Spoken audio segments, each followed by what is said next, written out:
Hello kids and welcome to today's session. How are you all? I hope you all are doing well. Children, the topic for today's session is the fundamental rights and duties. We all know we got independence on 15th of August 1947. At the time of independence, क्या हुआ? Government set की गई. Now government को क्या चाहिए था? They need a set of rules to govern to run our country. अब ऐसे सेट ऑफ रूल्स को बनाने के लिए इम्पॉर्टेंट लीडर्स को चूज किया गया so that set of rules बनाए जाए in the form of document. That document is called constitution.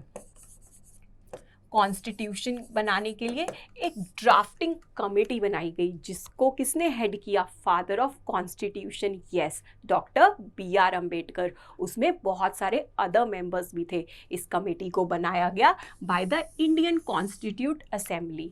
आप देखोगे कि ये सेट ऑफ रूल्स जब बनाए गए, प्रेजेंट किया गया इन द कॉन्स्टिट्यूंट असेंबली, बहुत सारे चेंजेस सजेस्ट किए गए by the different members of the committee. और फिर क्या किया गया? Finally India became republic on 26th of January 1950.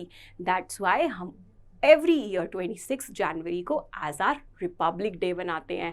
So this is about our republic day, about constitution. अगर हम बात करें कॉन्स्टिट्यूशन की, तो कॉन्स्टिट्यूशन हमें पता चल गया it is a set of rules that is important to govern a country. अगर हम बात करें कॉन्स्टिट्यूशन, हर कंट्री का कॉन्स्टिट्यूशन अलग अलग होता है. Every country has its own constitution to run that country. Now अगर हम इंडियन कॉन्स्टिट्यूशन की बात करें, Indian constitution is the longest written document in the world. The return of the constitution is known as preamble.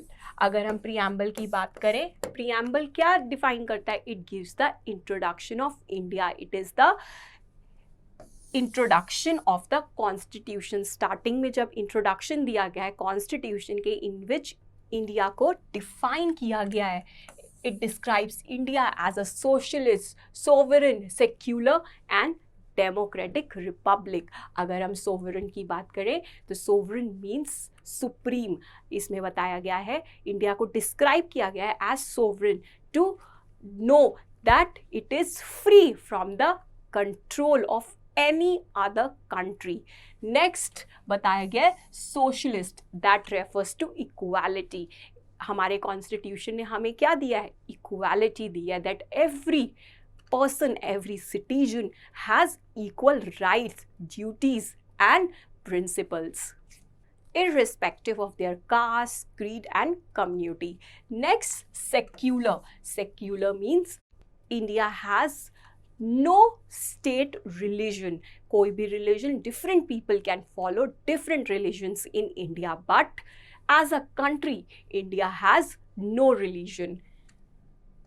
Next is democratic. Democratic means in India, people have right to choose their government. हम क्या करते हैं? Votes देते हैं, government choose करते हैं. Yes, so India is a democratic country जिसमें every citizen has right to choose the government, to choose the people. The next word, republic.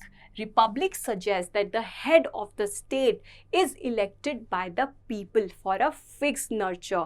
President is called the head of the country and he is elected for a terms of 5 years. Next topic is fundamental rights. Now, हर citizen को of our country is given fundamental rights. Fundamental क्यों कहा गया है इनको? क्योंकि they can not be taken from us by anyone. These are fundamental rights of every citizen of our country. Let's have a look to the fundamental rights of every citizen. First is right to equality. We all have a right, equal rights. All are equal in the eyes of constitution. कोई discrimination नहीं किया जा सकता. Every citizen is equal. Next is right to freedom of speech. हमें कुछ भी कहने का, अपने एक्सप्रेस करने का व्यूज़, आइडियाज़ हमें पूरा राइट है, हमें ये हमारा फंडामेंटल राइट है. Next and the third fundamental right that we have is right against exploitation. Nobody can exploit. Different courts हैं जहाँ पर हम अपील कर सकते हैं अगर कोई भी हमें एक्सप्लॉइट करने की कोशिश कर रहा है.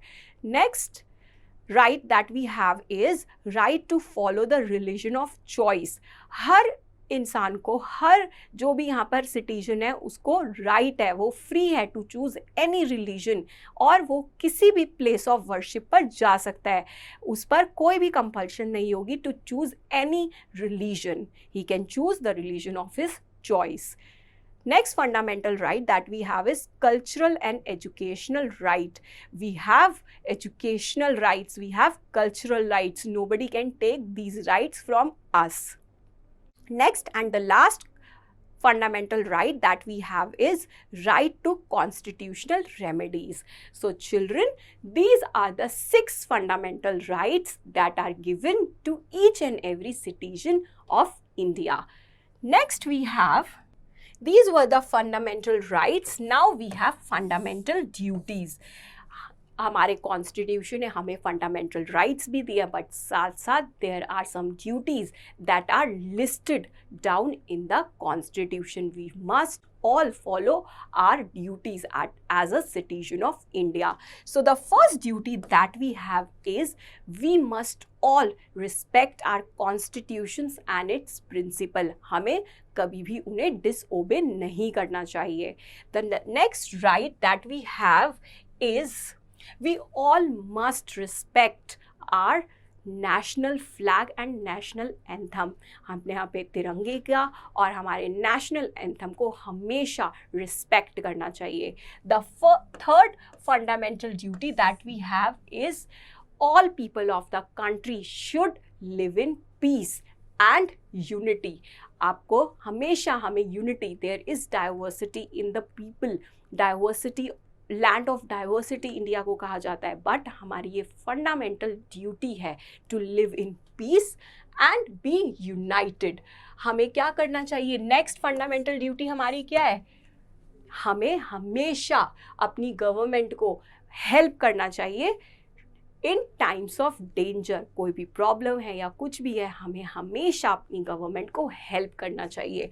Next fundamental duty that we have is हमें as a citizen we must always treat everyone as equal. हमें कभी भी डिसरिस्पेक्ट किसी को भी नहीं करना चाहिए और डिस्क्रिमिनेट नहीं करना चाहिए. हमें एक दूसरे को, we should always treat everyone as equal. The next fundamental duty is we must take care of our public property. बहुत सारी पब्लिक प्रॉपर्टीज है, ऐसे नहीं कि हमें उनको हार्म पहुंचाना चाहिए. We should always take care of our public property.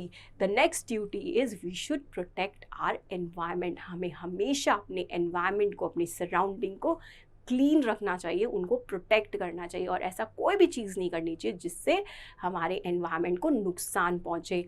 The last duty is we should not hurt और हार्म एनीवन. ये हमारी ड्यूटी है एज अ सिटीजन कि हमें कभी भी किसी को हर्ट नहीं करना चाहिए, किसी को भी हार्म नहीं करना चाहिए. So these are the duties that are listed in our constitution, and as a citizen of our country we should all must follow these duties. The next topic that we have is directive principle. Now directive principles क्या होते हैं? Directive principles क्या है?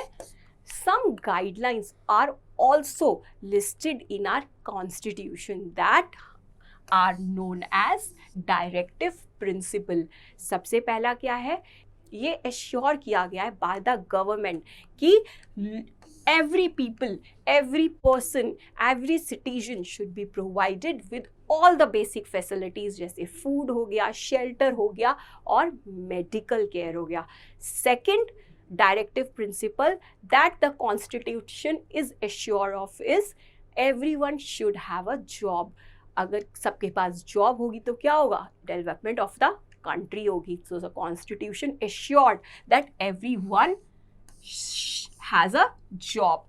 And the next and the very important directive principle that we have in the constitution is there should be compulsory education for children up to 14 years ago. कोई भी उनसे education का right नहीं छीन सकता. There is a compulsory education for the children up to 14 years. So children, through this chapter we have studied about fundamental rights that the Constitution has given us, about the fundamental duties that we all as a citizen of our country should follow, and some guidelines that the Constitution assure of that we call as directive principles. So we discussed all about the fundamental rights, the fundamental duties, and the principles, the directive principles. I hope you all understood this chapter. With this is the end. Thank you.